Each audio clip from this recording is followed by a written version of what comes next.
అర్ధరాత్రి కావస్తోంది. నిర్జనంగా ఉన్న వీధి సందును చేరుకున్న అర్జున్ క్షణంపాటు దిక్కులు చూశాడు. అలికిడి లేదు. ఎదురుగా సంయుక్త భవంతి. ఇంకా నిద్రపోనట్టు పై గదిలో లైట్లు వెలుగుతున్నాయి. రెప్పపాటులో కాంపౌండ్ దాటి లోపలికి అడుగుపెట్టాడు. 2 క్షణాల పాటు ఆవరణలోని చీకటిలో నక్కాడు. పైన మాటలు అస్పష్టంగా వినిపిస్తున్నాయి. మేడ నానుకుని రావి చెట్టు. సునాయాసంగా కొమ్మపైకి చేరుకున్న అర్జున్ బాల్కనీలోకి చప్పుడు చేయకుండా ఓ కిటికీ అంచుకు చేరి 1/2 నిమిషం పాటు అలాగే నిలబడ్డాడు. వాడెక్కడా? సంయుక్త తల్లేమో గట్టిగా నిలదీస్తుంది. చెప్పానుగా మమ్మీ, మరో 5 నిమిషాల్లో వస్తానని చెప్పాడుగా, ముందు భోన్ చేసే. వాణ్ణి రాని. మమ్మీ బుజ్జగించింది. పోలీస్ ఆఫీసర్ అన్నాక 1,00,000 పనులు ఉంటాయి. పైగా అన్నయ్య చాలా ఎఫిషియెంట్ ఆఫీసర్గా. ఏ బాస్ అడ్డం పడ్డాడో, మళ్ళీ ఏ పనుల మీద ఆగిపోయాడో ఎలా చెప్పగలం? నువ్వు ముందు భోన్ చేయి. గదిలోని విద్యుత్ దీపపు కాంతిలో సంయుక్త తల్లికి అన్నం తినిపించాలని ప్రయత్నిస్తుంటే విభ్రమంగా చూస్తూ నిలబడ్డాడు. ఎందుకో అలవాటు లేని భయం అతన్ని చుట్టుముడుతోంది. సంయుక్త అన్నయ్య పోలీస్ ఆఫీసర్ అని అంతదాకా తెలియదు. ఒకవేళ అర్థాంతరంగా వస్తే ముచ్చమటలు పోస్తున్నాయి. ఏం చేయాలి? వెనక్కి వెళ్ళిపోవాలా? మనసు అంగీకరించలేదు. ఆ ఇంట్లో ప్రస్తుతం ఉన్నది సంయుక్తతో పాటు వృద్ధురాలైన తల్లి మాత్రమే. ఆమె అన్నయ్య ఉన్నా ఇంకా ఇంటికి రానప్పుడు మరో 10 నిమిషాలు ఎదురు చూస్తేనే. ఒకవేళ ఏదో పనిలో బిజీ అయితే వెంటనే రాడు. అదే తనకు అవకాశంగా మారుతుంది. కాదు, తను మార్చుకుంటాడు. మనసుకి సర్ది చెప్పుకుంటూ బాల్కనీలో మరికొంత ముందుకు నడిచి చీకటిగా ఉన్న ఓ గదిలోకి దూరాడు. బెడ్రూమ్లా ఉంది. చూస్తుంటే సంయుక్త గదిలాగానే అనిపిస్తోంది. సరాసరి తను కోరుకున్న చోటుకే చేరుకున్న ఆనందమేమో. రిలాక్సింగ్గా ఓ సోఫాలో కూర్చున్నాడు. క్షణాలు గడుస్తున్నాయి. ఇంకా మాటలు వినిపిస్తూనే ఉన్నాయి. ఉన్నట్టుండి భళ్ళున శబ్దం. ఒక్క ఉదుటన లేచి కిటికీ అంచు నిలబడి చీకట్లోంచి చూశాడు. అప్పుడు అర్థమైంది, సంయుక్త తల్లి మామూలు స్థితిలో లేదు. మతి భ్రమించినట్లు ప్రవర్తిస్తోంది. నమ్మనే, ఇక నీ మాటలు అస్సలు నమ్మను. అసలు నువ్వు నన్ను పిచ్చిదాన్ని చేస్తున్నావు కదూ. చెప్పు, వాడెక్కడా? ఎప్పుడొస్తాడు? వస్తాడు వస్తాడు అంటూ ఎన్నాళ్ళు నన్ను ఇలా బుజ్జగిస్తావు? డైనింగ్ టేబుల్పై ఉన్న పాత్రల్ని గిరాటేస్తుంది. వారించబోయిన సంయుక్త నిలబడిపోయింది. ఆమె కళ్ళ నుండి నీళ్లు రాలుతున్నాయి. ఒసే చెప్పవే, నా కొడుకు ఎక్కడా? ఉన్మాదిలా సంయుక్త కంఠం పట్టుకుంది. సంయుక్త పెనుగులాడటం లేదు. దోషిలా చూస్తోంది. ఏడి నా కొడుకు? వాడెక్కడా? సంయుక్త చెంపలపై కొడుతోంది. సంయుక్తలో చలనం లేదు. అమ్మ అలసిపోయేదాకా నిలబడింది. బాధని దిగమింగుకుంటూ ఆ రోజు సమస్యని అలా పరిష్కరించగలిగినందుకు సంతృప్తితో నిట్టూరుస్తూ వెక్కిపడుతున్న తల్లిని ఓ గదిలోకి తీసుకెళ్లి పడుకోబెట్టింది. టెన్షన్గా నిలబడి చూస్తున్నాడు అర్జున్. మరో 5 నిమిషాలు గడిచాయి. బడలికగా సంయుక్త అతడు ఉన్న గదిలోకి వచ్చి లైట్ వెలిగించింది.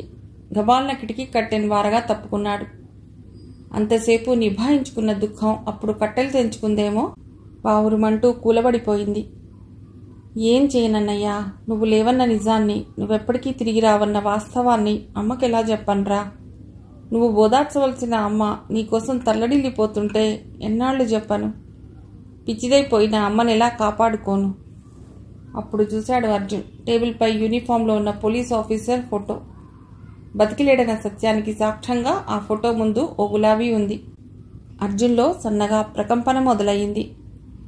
సంగ్రామ్ చెప్పగా విన్నదేదో స్మృతిపథంలో కదిలి కలవర పెడుతుంటే తానెక్కడున్నది మర్చినట్టు 2 అడుగులు ముందుకేశాడు.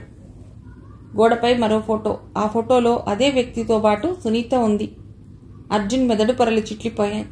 అడుగుల చప్పుడుతో తేరుకున్న సంయుక్త అతన్ని చూసి ముందు నమ్మలేకపోయింది. మరుక్షణం కెవ్వుమనబోయింది. నువ్విక్కడికి ఎలా వచ్చావు? భయోద్విగ్నంగా అడిగింది. చెప్పు.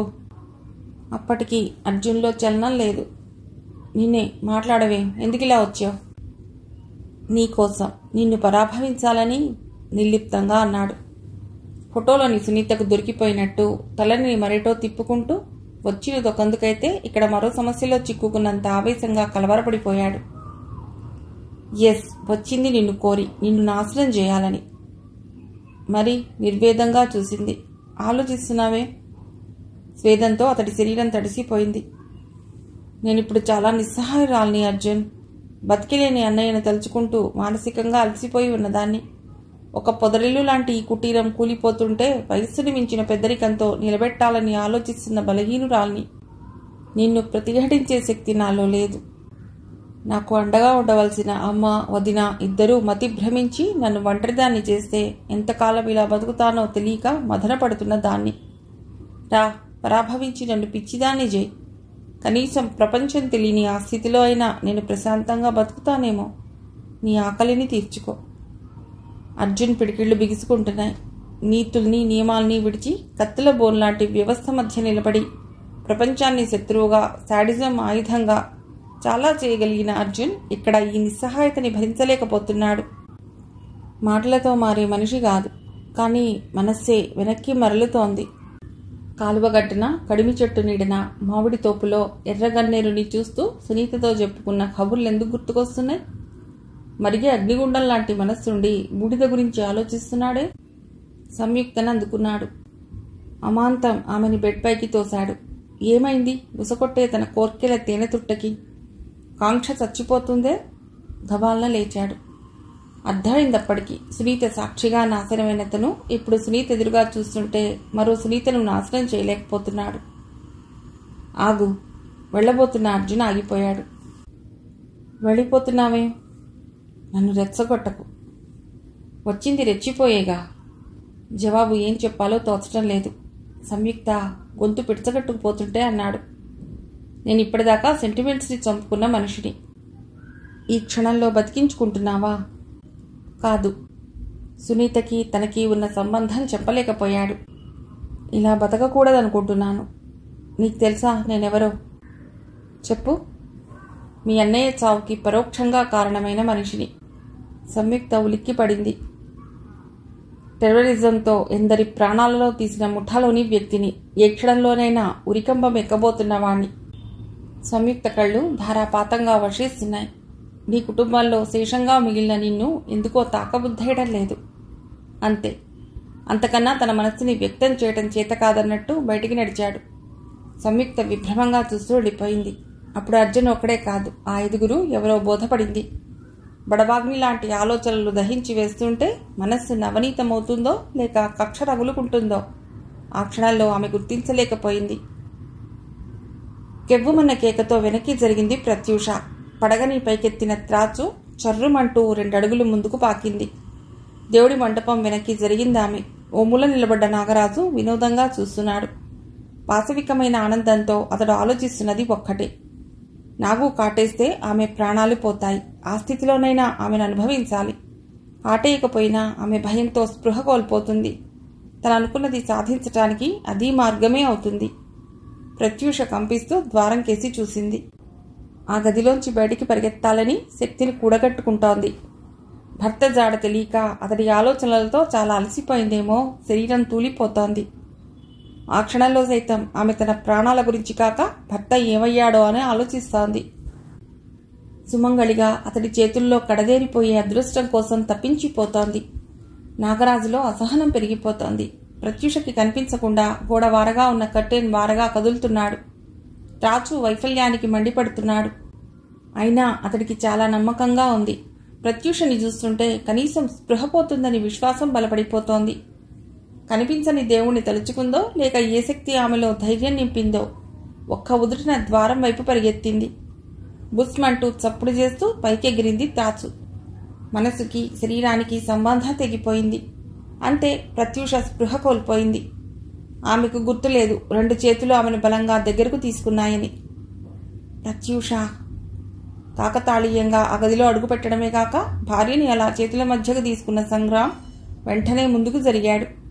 గురి తప్పిన పడగ నీళ్ళని తాకటంతో బూటు కాలుని బలంగా పడగపై ఉంచాడు. నడుం నుండి తోకదాకా మెలితిరిగిపోతూ అతని మోకాలిని బిగుసుకుంటోంది. పట్టు సడలించలేదు. కసి, క్రోధం 1/2 నిమిషంలో విషసర్పంలో చలనం ఆగిపోయింది. ప్రత్యూషని చేతుల్లోకి తీసుకుంటూ అప్పుడు చూశాడు సంగ్రామ్. నాగరాజు తప్పించుకు వెళ్లాలని రహస్యంగా అడుగులేస్తున్నాడు. మిస్టర్ నాగరాజ్. అది కాదు. కేక వినిపిస్తే తడబడ్డాడు నాగరాజు. కర్టెన్ వెనుక నిలబడి వినోదం చూస్తున్నానంటావు. గుడ్, నీ నేస్తాన్ని తీసుకెళ్ళు. ఇంత సునాయాసంగా విషయాన్ని గుర్తించిన సంగ్రామ్ని సూటిగా చూడలేకపోయాడు. కంగారు పడకు. నీదే కాదు, మీ అందరి శక్తి నాకు తెలుసు. వదినలా అమ్మలా మీకు పాలు పోసి పెంచుతున్న నా భార్యకే తెలియదు మీరు పాములని, కాటేయడం మీకు తెలిసిన ధర్మం అని. చాలా హడావుడి ఊహించిన నాగరాజు అంత సులభంగా సంగ్రామ్ వదిలిపెట్టడంతో ఉత్సాహంగా వెళ్ళిపోయాడు. కానీ ఆ క్షణంలో కూడా అవకాశం చేజారినందుకు చాలా బాధపడిపోయాడు. ప్రత్యూషకి మెళుకు వచ్చింది. అరగంట దాటాక సమీపంలో భర్త కనిపించేసరికి ముందు కలేమో అనుకుంది. మీరు, నేను, నువ్వు అందరం క్షేమంగా ఉన్నాం, ఓకే? అంతసేపు ఏమీ జరగనంత ప్రశాంతంగా మాట్లాడుతున్నాడు. బౌరుమని ఏడవాలనుంది ఆమెకి. అతడి గుండెలపై వాలి మానసికంగా అతడి గురించి ఎంత నలిగిపోయింది చెప్పాలనుంది. కానీ నిభాయించుకుంది. గెలుపో ఓటమో తెలియని చివరి అంకంలో అడుగు పెడుతున్న అతన్ని మానసికంగా బలహీనుణ్ణి చేయటం ఆమె అభిమతం కాదు. నిద్రపో. అతడి గుండెలపై తలానించి మగతగా కళ్ళు మూసుకుంది. ఏమంటున్నాడు? ఎవరు? ఇంకా పేరు నిర్ణయం కాని మీ అబ్బాయి. వాతావరణాన్ని తేలికపరచాలని సంగ్రామ్ అలవాటు లేని అలాంటి చర్చ తీసుకువచ్చాడని ఆమెకు తెలుసు. అల్లరి పెడుతున్నాడు మీకంటే ఎక్కువగా. ఇంకా నాన్నని అలసిపోవద్దని చెప్పమంటున్నాడు. నిజం? పద్మవ్యూహంలో ఉన్నట్లుంది. ఎప్పుడు బయటపడతానా అని నిలదీసి అడుగుతున్నాడు. లాలనగా ఆమెను దగ్గరికి తీసుకుని ప్రత్యూష పాలభాగంపై ముద్దు పెట్టుకున్నాడు. నా యజ్ఞంలో అతి ముఖ్యమైన ఘట్టం పూర్తయింది ప్రత్యూష. రేపు వాడు అడిగితే కథలు కథలుగా చెప్పటానికి నీకు నాకు అవకాశం చిక్కింది. బెడ్పై నుండి లేచాడు. ఆ రాత్రి నిద్రపోలేదు సంగ్రామ్. హెలికాప్టర్ ఆల్టీమీటర్ కొలతని బట్టి దిగువ స్థావరం ఫోటోల వివరాల్ని స్కేల్కి అన్వయిస్తూ తెల్లవారేసరికల్లా ఓ లేఅవుట్ని గీశాడు డ్రాయింగ్ షీట్పై. మిలిటరీ ఇంటెలిజెన్స్ విభాగంలోని ప్రత్యేకమైన కెమెరా అది. ఫోటోలోని ఆబ్జెక్ట్ పరిమాణం, ఫోటోని తీసిన దూరాన్ని బట్టి నిర్ణయించబడే టెక్నిక్తో హెలికాప్టర్ నేలపై ఎగిరిన ఎత్తును బట్టి స్థావరం వైశాల్యాన్ని క్యాలిక్యులేట్ చేయగలిగాడు. ఆపరేషన్కి కావలసిన అతి ముఖ్యమైన సమాచారం అదే. మరో 2 గంటల్లో స్థావరాన్ని చిన్న పరిమాణంలో మినియేచర్గా తయారు చేశాడు. స్థావరంలోని 2 షెడ్స్కి మధ్య దూరాన్ని, ఫెన్సింగ్లా ఉన్న పొదల నుండి మధ్యలో కనిపిస్తున్న కుటీరానికి ఉన్న దూరాన్ని మీటర్లలో తెలుసుకోగలిగాడు. ఓ మూలన ఉన్న రోప్వే కేసి ఏకాగ్రతగా చూస్తూ స్థావరంలోకి అడుగుపెట్టే ఒకే ఒక్క మార్గంగా నిర్ధారించుకున్నాడు. సరిగ్గా ఉదయం 10 గంటలకల్లా స్థావరం నైసర్గిక స్వరూపాన్ని ఖచ్చితంగా అంచనా వేయగలిగాడు. అదే 5గురితో కలిసి కానీ విడిగా కానీ తను అడుగుపెట్టబోయే కురుక్షేత్రం. నిద్రాహారాలు మానవలసిన తరుణం ఆసన్నమైనట్లు 5గురు ఉన్న గదిలోకి అడుగుపెట్టాడు. మరోసారి ముందు పడ్డ నోట్ల కట్టల్ని చూసి పైకి లేచారంతా. నిద్రలేమితో నిప్పుల్లా కనిపిస్తున్న సంగ్రామ్ నేత్రాల్ని చూస్తూ నిలబడ్డారు. ఓ మూల నాగరాజు తలవంచుకుని నేల చూపులు చూస్తున్నాడు.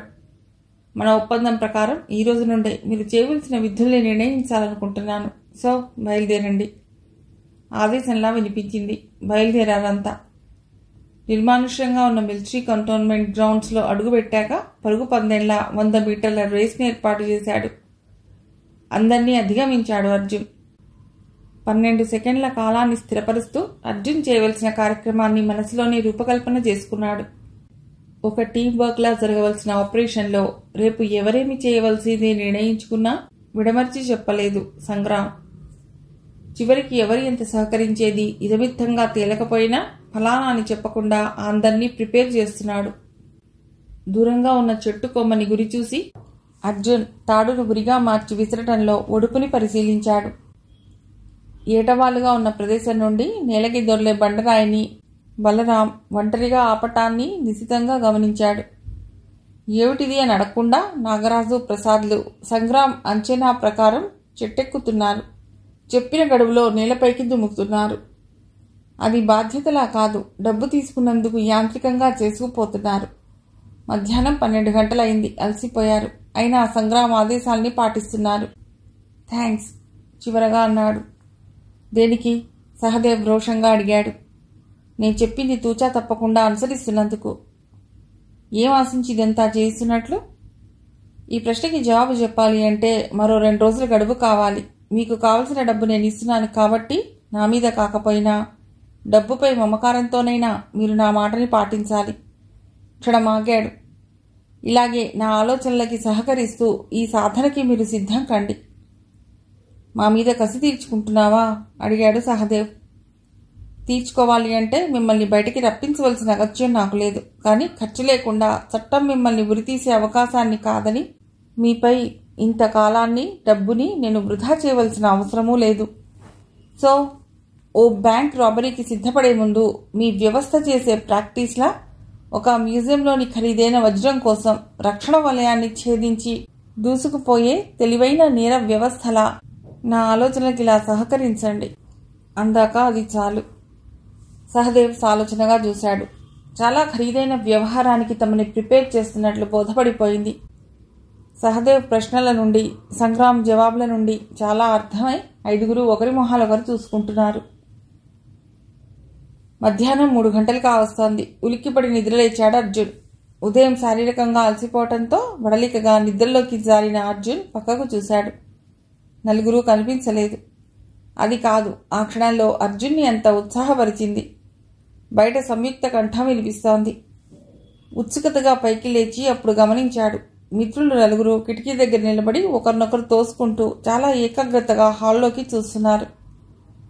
సంయుక్త, అసలు ఈ ఇంటి ఛాయకే రాదనుకున్న అమ్మాయి రావటం మాత్రమే గాక ఏమీ జరగనంత మామూలుగా ప్రత్యూషతో కబుర్లు చెప్తోంది. నెమ్మదిగా కిటికీ దగ్గరకు నడిచాడు అర్జున్. సోఫాలో కూర్చుని అబ్బురంగా వింటున్న ప్రత్యూషని కాదు, తనని కొందరు గమనిస్తున్నారని తెలిసి హుషారుగా మాట్లాడుతున్న సంయుక్తని చూశాడు. మనస్సు కలుక్కుమంది. తన మిత్ర బృందం అలాంటి ఆసక్తిని ప్రదర్శించటం గాని, వీళ్ల శక్తి తెలిసి సంయుక్త అలా కబుర్లు చెప్పటం గాని సభ్యంగా అనిపించలేదు. సో మనం ప్రేరణ పొందవలసింది సినిమాలలో హీరోల ఫైట్స్ చూసి కాదా ఆంటీ? నిజానికి అంత హీరోయిక్గా జీవితంలో పోరాడి పైకొచ్చిన వాళ్ళు మన చుట్టూ చాలామంది ఉన్నారు. అప్పుడప్పుడు దూకుడుగా ఇంట్లో అడుగుపెట్టి అప్పుడే చదివిన ఏ విషయాన్నో అప్పురంగా చెబితే తప్ప ఇక సంయుక్త విశ్రమించదని తెలిసిన ప్రత్యూష నిరుత్సాహపరచదు.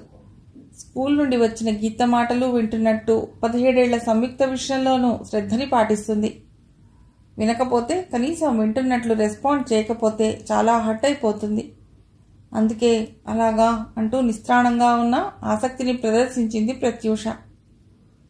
అంతెందుకు, దేశ విదేశాల్లో నేర వ్యవస్థల్లో ఒంటరిగా అడుగుపెట్టి ఆకలితో పైబడ్డ షార్కుల్ని, ప్రాణాంతకంగా పైన ప్రసరించే లేజర్ బీమ్స్ని తప్పించుకుంటూ చెరగని ఆత్మవిశ్వాసంతో సముద్ర గర్భాల్లోనూ విల్సన్ డెన్స్లోనూ అడుగుపెట్టే స్పై థ్రిల్లర్స్ హీరో సిన్కాన్నీనే తీసుకో.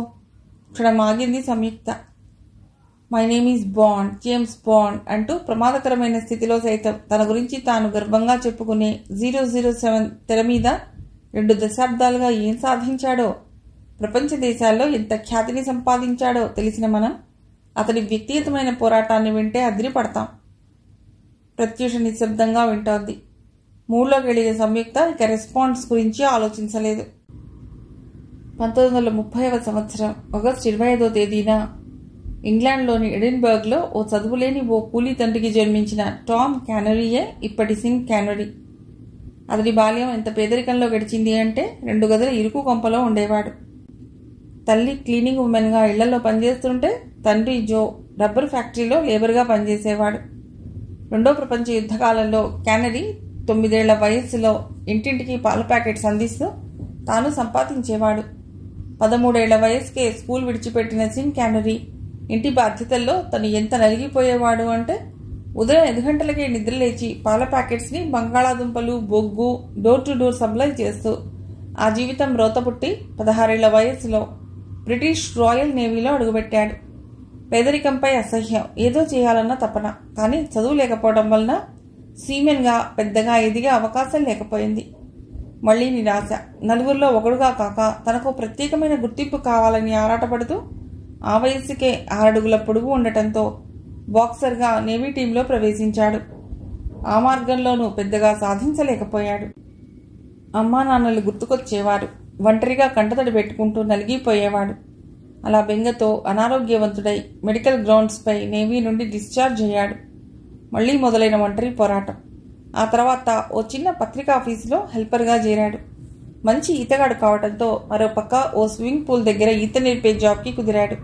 అయినా మనశ్శాంతి లేదు. దేహదారుఢ్యం బాగా ఉండటంతో అప్పుడే ఓ కాల్ జాబ్ ఆర్ట్లో మోడల్గా చేరాడు. ఒక స్నేహితుడి ప్రోత్సాహంతో లండన్లోని మిస్టర్ యూనివర్సిటీ పోటీల్లో పాల్గొని 3వ స్థానాన్ని పొందాడు. సరిగ్గా అదే కాలంలో రాబర్ట్ హెండర్సన్ అనే ఓ అమెరికా డైరెక్టర్తో పరిచయం అయింది. అక్కడ ఆ డైరెక్టర్ ఆధ్వర్యంలోని బ్రిటిష్ ప్రొడక్షన్ సౌత్ పెసిఫిక్లో పాటలు పాడేవాడు. ఓ రోజు హెండర్సన్ అడిగాడు, నీ జీవిత లక్ష్యం ఏమిటంటూ. ఫుట్బాల్ ప్లేయర్గా ఎదగాలనుకుంటున్నానని చెప్పేసరికి నవ్వేసిన హెండర్సన్, ఇప్పటికే 30 ఏళ్లు వయసు వచ్చిన నువ్వు అలాంటి ప్రయత్నాలు చేసినా నెగ్గలేవు అంటూ కొట్టి పారేశాడు. అంతే, మళ్ళీ వ్యాక్యూమ్ మొదలయ్యింది. ఏం చెయ్యాలి? ఉన్నట్టుండి ఓ రోజు నటుడి అవుతావా అంటూ హెండర్సన్ అడిగాడు. ఆశ్చర్యపోయాడు.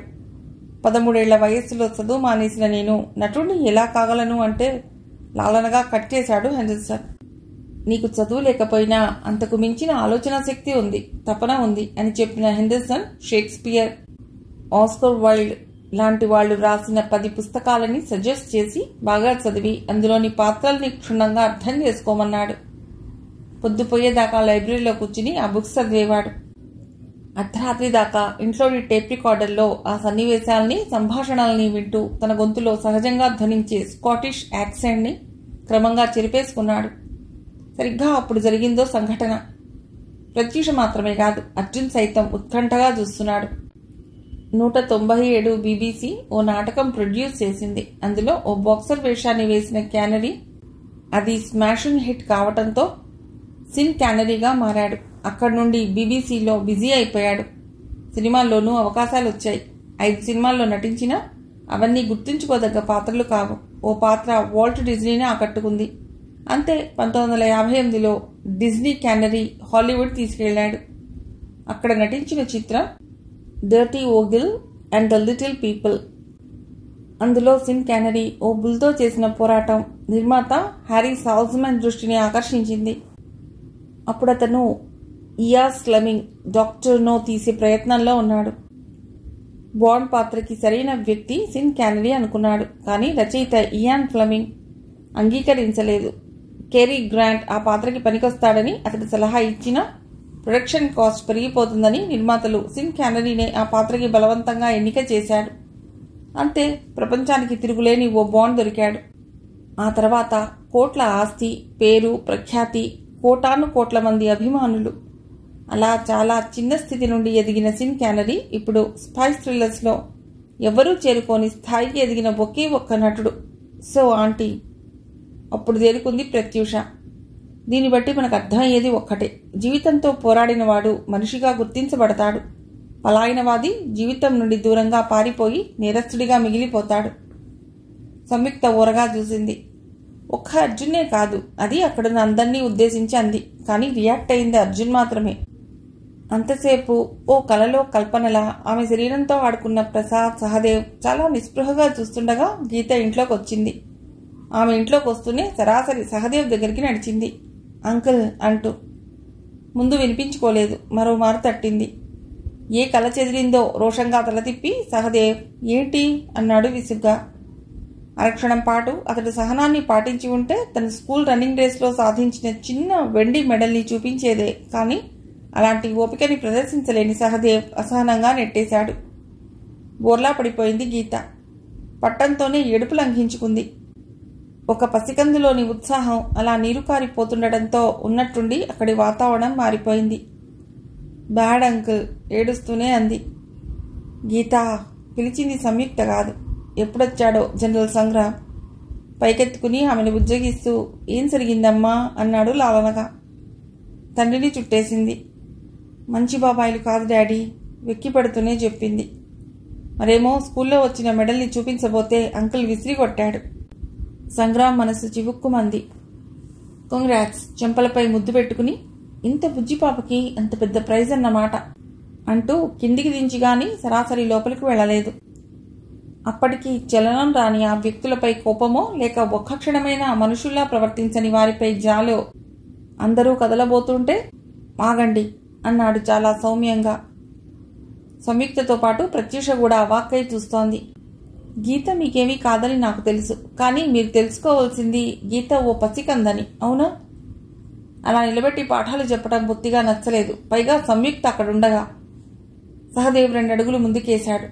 అయితే ప్రేమించగలగటం మీకు చేత కాదని నాకు తెలుసు. సంగ్రామ్ కావాలని రెచ్చగొట్టాడు. కానీ ప్రేమించబడటం మీ అదృష్టంగా భావించడం మీ వ్యక్తిత్వాన్ని జాగృతం చేస్తుంది. క్షణం పాటు సంయుక్త అర్జున్ల చూపులు కలుసుకుని విడిపోయాయి. ఎందుకీ నసా హేళనగా అన్నాడు సహదేవ్. మానవ చరిత్ర పుటల్ని నెత్తుడితో తడపడమే ధ్యేయంలా కనిపిస్తున్న వ్యక్తుల్ని చూస్తుంటే ఆవేశం ముంచుకొస్తున్నా నిభాయించుకున్నాడు సంగ్రామ్. మిస్టర్ సహదేవ్, ఎస్, అనుకున్నది ఏదన్నా చేసి తీరాలన్న నమ్మకం కలవాడివి గదు. అనుమానమా? అవును, పరీక్షించు చూడు. సిద్ధంగా ఉన్నావా? ఎస్. సహదేవ్ 2 అడుగులు ముందుకు వేశాడు ఛాలెంజ్గా. అక్కడ గాలి గడ్డగట్టుకుపోయింది. నువ్వు ఎంత శక్తివంతుడవో చూడాలనుంది. కమాన్. సంగ్రామ్ చేతులు కరచాలనలా కలిపాడు. చాలా సునాయాసంగా ప్రాణాలు తీయగల నువ్వు నీ సర్వశక్తుల్ని ధారపోసి పాపను నవ్వించు. చిత్రమైన పరీక్ష ఇదా? పరిహాసంగా నవ్వాడు సహదేవ్ ఇదెంత అన్నట్లు. ఎస్, సాధించి చూపించు. సహదేవ్ కన్నా ముందుగా ఉత్సాహం చూపించింది బలరాం. చెంగున ముందుకు దూకి స్తంభాన్ని తలతో గుద్దాడు. గది ప్రతిధ్వనించిన చప్పుడుతో పాటు స్తంభం పైపెచ్చులు ఊడిపడ్డాయి. గీతలో చలనం లేదు. మరోసారి గుద్దాడు పాపని ఉత్సాహపరచాలని. డైనమైట్లా పేలిన చప్పుడుతో పాటు బలరాం పాలభాగంపై రక్తం చిమ్మింది. కెవ్వుమంది పాప భయంతో. తమ మనిషి అవమానం తామందరికీ అవమానంగా భావించారేమో. నాగరాజు, సహదేవ్, ప్రసాద్ అంతా రంగంలోకి దిగారు. నాగరాజు పాములా పాకాడు. బుసకొట్టే కళింగ నాగులా పాప ముందు నటించాడు. అలజడిగా తండ్రిని చుట్టేసింది. 1, 2, 3 5 నిమిషాలు గడిచాయి. అర్జున్ నిశ్శబ్దంగా చూస్తుంటే నలుగురు చాలా హడావుడి చేస్తున్నారు. లాలిత్యంతో తప్ప కర్కశత్వం ప్రదర్శించి నవ్వించలేమని తెలియని ఆ వ్యక్తులు ఎందరి ప్రాణాలను సునాయాసంగా తీసి కన్నీళ్లు పెట్టించగల తమ సమర్థత ఒక పాప నవ్వుకి కారణం కాలేకపోతున్నామని కలత చెందుతున్నారు. సంయుక్త సమక్షంలో ఓటమి మరింత బాధాకరం కాగా చాలా ప్రయత్నిస్తూ అలసిపోతున్నారు. సరుర కత్తి తీశాడు ప్రసాద్ చివరిగా. సంగ్రామ్ నిర్వీణుడయ్యాడు. నిండు చూలాలైన భార్య కడుపు కోసి పిండం లాగినట్లు కత్తి ఝడిపించి పాప గుండెల్లోని నవ్వుని బయటికి రప్పించాలని నవ్వు అన్నాడు గట్టిగా. పాప ఏడుపుతో గది ప్రతిధ్వనించిపోతుంటే భావరహితంగా అందర్నీ చూశాడు సంగ్రామ్. రక్తానికి కన్నీటికి తేడా తెలియని మీ స్థితికి జాలిగా ఉంది ఫ్రెండ్స్. దారుణంగా ఓడిపోయామని అంగీకరించండి. గీతతో పాటు లోపలికి నడిచాడు అణువంత నిరసనని వ్యక్తం చేస్తూ. చేష్టలుడిగిపోయారంతా. అది కాదు, సంయుక్త చూపులు చాలా బిడియాన్ని కలిగిస్తున్నాయి. నవ్వించడం చేతగాని మీ మొహాలకు లవ్వేమిటి? హేళనగా అని బయటికి నడవబోతుంటే ఆవేశంగా చూశారు నలుగురు. నేను మీకు అర్థం కాని భాషలో మాట్లాడటం లేదు. పంచమహాపాతకాలు అచ్చ తెలుగులోనే చెప్తున్నాను. నవ్వటం, నవ్వించటం మాత్రమే జంతువు నుండి మనిషి వేరు చేయగల గుణాలని మీరు అంగీకరిస్తే వెంటనే దానికోసం సాధన చేయండి. అప్పుడు పాపే కాదు, ప్రతి మనిషి మిమ్మల్ని మనుషులుగా గుర్తించడంతో పాటు మీ శక్తికి తలవంచుతుంది. వెళ్ళిపోయింది సంయుక్త. ఇది అవమానంగా భావించిన 5గురు ఆ క్షణంలో నవ్వంటే ఏమిటో అని ఆలోచించడం మొదలెడితే అందులో అర్జున్ మాత్రం పాపని నవ్వించి తీరాలనుకున్నాడు. ఒక లక్ష్యం కోసం జీవితమంతా పోరాడిన సిన్ క్యానరీ కథ గుర్తొస్తుంటే ఒక చిన్ని నవ్వు కోసం కొన్ని క్షణాలని కేటాయిస్తేనే, పాప కోసం కాదు, సంయుక్త కోసం. అర్జున్ మనసులో సంయుక్త ఏ స్థానాన్ని చేరుకుంటున్నది అర్జున్కే తెలియదు. అర్ధరాత్రి దాటుతున్నా నిద్రపోలేదెవ్వరు. సహదేవ్తో పాటు నాగరాజుకి సంయుక్త రూపం పదే పదే గుర్తుకొస్తోంది. కొంతకాలం పాటు అక్కడే ఉండాలన్న తలంపుకి ఆమె కూడా ఓ కారణం కావచ్చు. అది ప్రేమ కాదు, అనుభవించాలన్న ఆరాటం. చాలా రోజులుగా ఆడదాని పొందు దొరక్కపోవటంతో ఏదోలా ఆమెను సాధించాలన్న తొందరపాటు. అసలు ఆ స్థితిలో ఏ ఆడదైనా పర్వాలేదు, కానీ సంయుక్త అందుబాటులో ఉంది. అంతకు మించి వయస్సులో ఉరికి పడుతోంది. అర్జున్ ఆలోచనలే వేరు. కళ్ళు మూసుకున్నా తెరుచుకున్నా ఆమె రూపం జ్ఞప్తికొస్తుంది. మాట మాటకి పొంగే మిన్నేరులా గతాన్ని గుర్తు చేస్తూ గుండెల్లో శతఘ్నుల్ని పేలుస్తోంది. అనుభవం కాదు, ఆమెతో శాశ్వతంగా కబుర్లు చెప్పుకుంటూ కథలు చెప్తూ గడపాలన్న చిత్రమైన ఆలోచన. నవ్వించడం చేత కాని మీకు లవ్వేమిటి? ప్రేమ అన్న పదాన్ని విని ఉంటే ఇలా మాట్లాడేవాడివి కాదు. సంయుక్త అన్న ప్రతి మాట అతడి గుండె గోడలపై ప్రతిధ్వనిస్తుంది. నిద్రపోలేదు రాత్రంతా. తెల్లవారింది. స్నేహితులెవరూ ఇంకా నిద్ర లేవలేదు. బడలిక్కగా పైకి లేచాడు అర్జున్. ఎదురుగా గుడిగంటల హోరు. బయట ఆవరణలో గీత పూల చెట్ల దగ్గర నిలబడి పూజ కోసమేమో మొగ్గల్ని తుంచుతోంది. చూస్తూ నిలబడ్డాడు. పాపని నవ్వించటం ఎలా? అదే అర్జున్ ఇంకా కలవరపరుస్తోంది. అప్పుడు చూశాడు. దూరంగా వీధిలో ఓ కిరాణా షాప్ దగ్గర నిలబడ్డ ఓ వ్యక్తి చాక్లెట్ లాంటిది కొని 6 ఏళ్ల పిల్లవాడికి అందించాడు.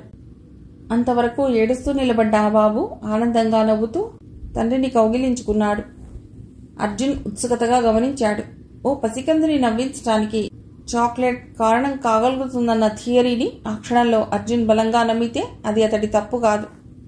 సెంటిమెంట్స్కి, భావుకతకి అతీతంగా బతకడమే అలవాటైన అర్జున్ చాలా అర్థమైనట్టు బయటికి వచ్చాడు.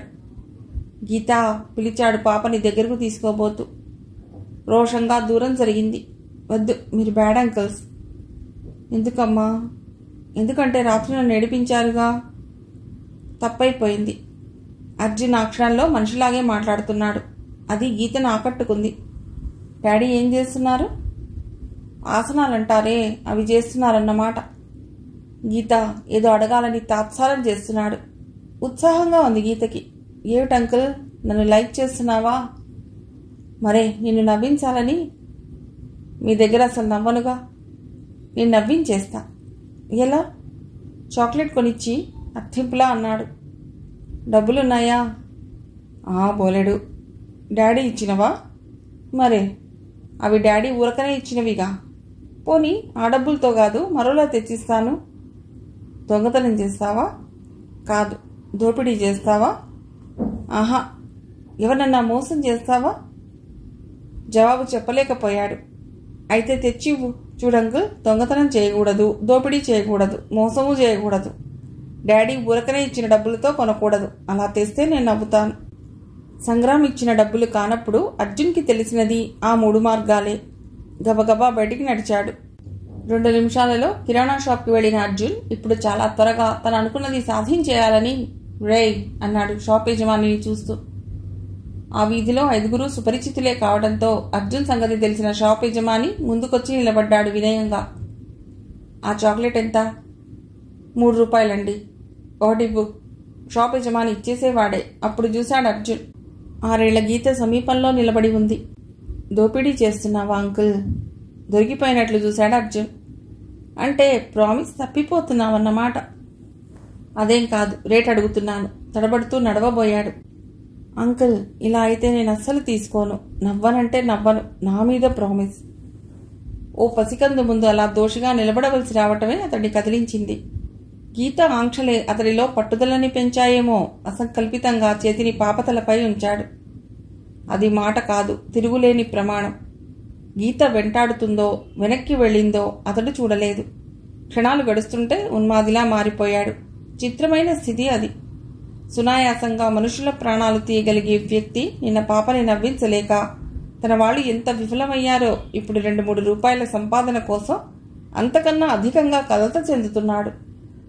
అర్జున్కి తొలిసారి బోధపడింది డబ్బు సంపాదించడం ఎంత కష్టమైన విషయమో.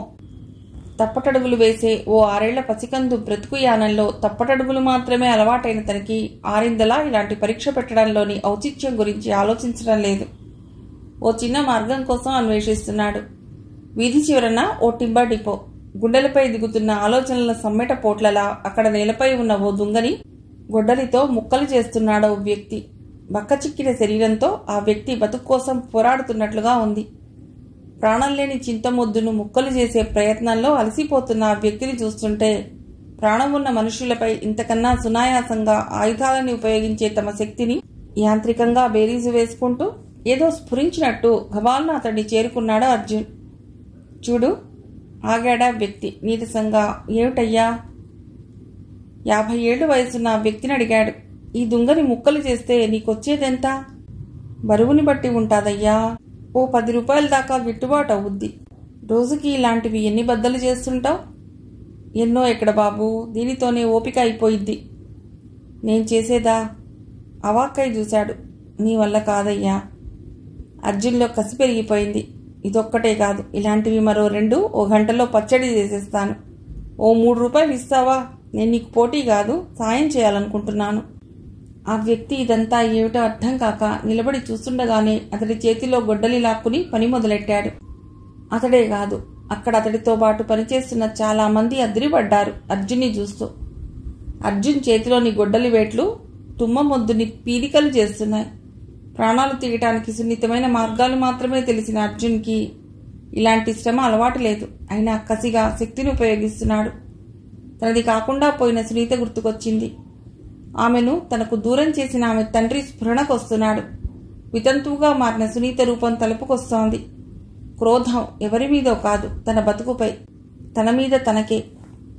శరీరం స్వేదంతో తడిసిపోతోంది. రక్తం సలసలా మరిగిపోతోంది. చేతులు బొబ్బలెక్కిపోతున్నాయి.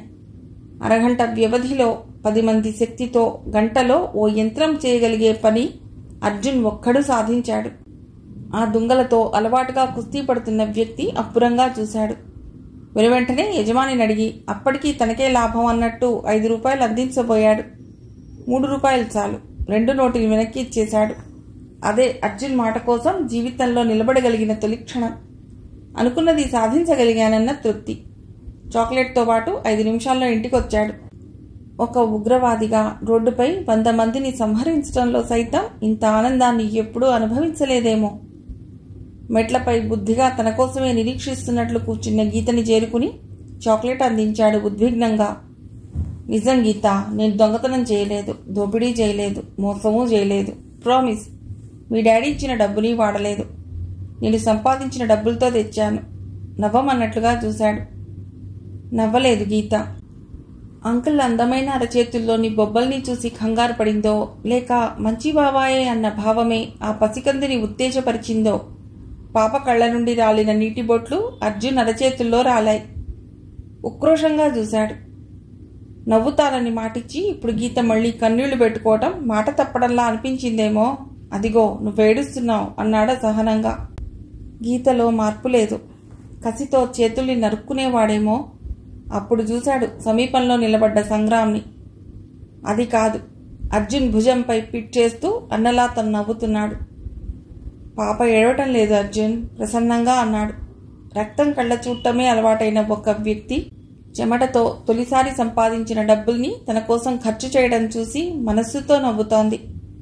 ప్రపంచం గురించి ఇప్పుడిప్పుడే అర్థం చేసుకుంటున్న గీత నవ్వుని ఆనంద భాష్పాలుగా వ్యక్తం చేస్తోంది. అది పాప గెలుపని చెప్పలేదు సంగ్రామ్. గెలిచావు నువ్వే. ఎంత సంబరం అనిపించిందో.